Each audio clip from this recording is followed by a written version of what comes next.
1-2 দিনের মধ্যেই আমাকে মালয়েশিয়া যেতে হবে। ফিরে আসতে কয়েক মাস লেগে যেতে পারে।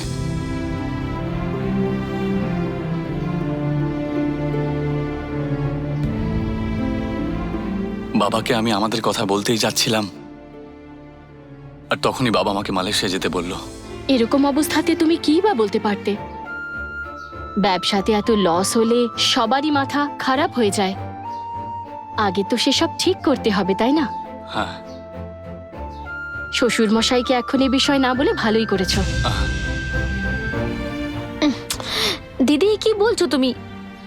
ছোট কর্তার তো মালয়েশিয়া থেকে ফিরতে ফিরতে কয়েক মাস সময় লেগে যাবে, আর এ কথা শুনেও তোমার মন খারাপ করছে না একটু? আমার তো অরুণের ফরেন যাবার থেকে বেশি দুঃখ এই জন্যে যে আমি এই বাড়িতে পা দিতে না দিতেই ব্যবসাতে এত বড় লস হয়ে গেছে। এটা শুনে আমার খুব খারাপ লাগছে।